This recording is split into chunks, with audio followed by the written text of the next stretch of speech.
Night of the Living Dead is one of my favorite public domain films created by George A. Romero back in the 1960s. This film was ahead of its time in terms of having a black character as its main lead, and for explicit violence and gore shown by the zombies that you will not see in most modern films without the MPAA's approval.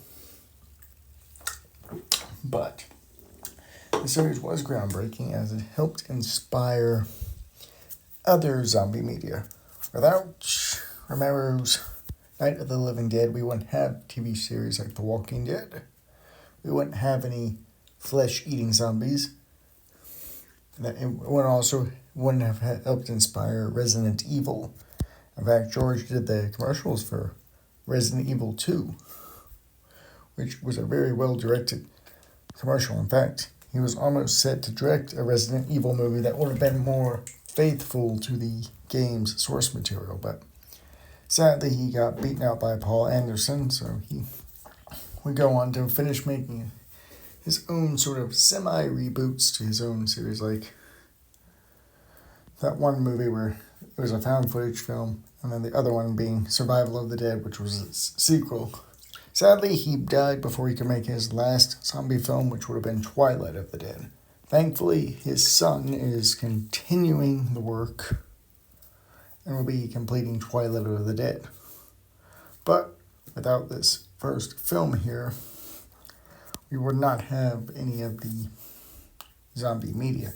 In fact, zombies would probably just been left off as voodoo zombies, like in... what's that movie? The White Zombie. There it is. It's White Zombie. But the feel and scenery of this movie is awesome because it's black and white. And at the time, black and white films were mostly either war movies or westerns. You didn't have this horror element unless you're watching something like Alfred Hitchcock's Psycho or any one of the other movies he made. Another thing about this film is the zombies are actually scary, even with limited makeup and effects. This movie was ahead of its time. And with its sequels, Day of the Dead, then Dawn of the Dead, and their reboots and reimaginings, I'm surprised no one remade Night of the Living Dead. Well, Tom Savini did make a early sort of 90s reboot,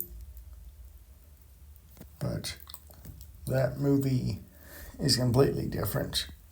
It follows the same premise, but it's colorized. Afterwards, no one else has tried to at least reboot or reimagine what this film would have been like for a more modern audience, but I think that's okay. That means this film is so protected and preserved, unlike the sequels to his other films. As always, thank you all for watching. I'll see you in the next one.